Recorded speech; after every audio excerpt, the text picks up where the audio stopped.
Hi everyone, thanks again for joining me on my life on a hill. My name is Tracy. What you're watching here is my patreon.com/nailroomtalk, and it's my Patreon account, and I would like to thank everyone in advance for supporting me. It's Nail Room Talk. I do nails, and also I talk about topics of life, being a mom, a wife, and a business owner, just life. And so anyways, in this video I'm going to be bling blinging these shoes that I just bought. I paid like 90 bucks plus tax for them, and I will take the alcohol pad that you see here just to wipe off all any oils, any debris, anything that may be on these shoes in order for the rhinestone to adhere a lot better. I already did this top portion, and I used the E6000 glue. You could buy it at Michael's. I recommend that you buy these smaller glues because once they're finished you can throw them away. You can see how the glue dry. It's right when it's on, but it dries clear.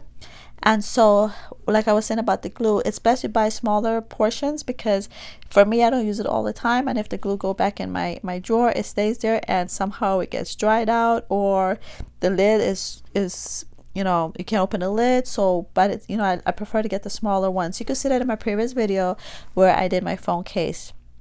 And so I was able to do this in one day. Normally for me doing my bling bling my shoes or anything, it takes me a little bit because I have other things to do, and then I need to rest my eyes until wait till the glue dries the next day to make sure I didn't miss any spots. So these are just different angles of the shoe with the rhinestones on, and they look really good in person.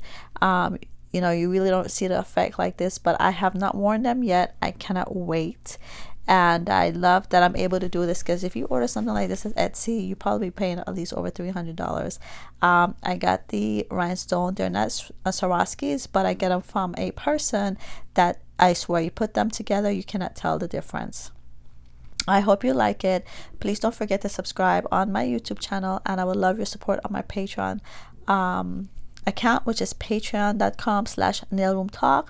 I do nails design, and I talk about topic. It's basically when you go to a salon and people be telling their stories.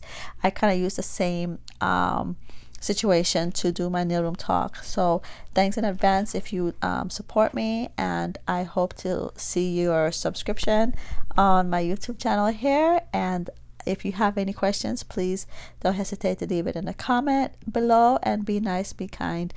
No need to be rude or mean, and enjoy the different angles of the shoes. And hopefully I have one more to do. And I think I might need to order some more rhinestones though, because I wanted to order 16. I think these are 10s that I did, and I thought 10s were bigger, but apparently it's a 16 because you kind of could do it a little bit faster. So anyways, enjoy, and thanks for being a part of my YouTube channel, and look out for new videos coming up.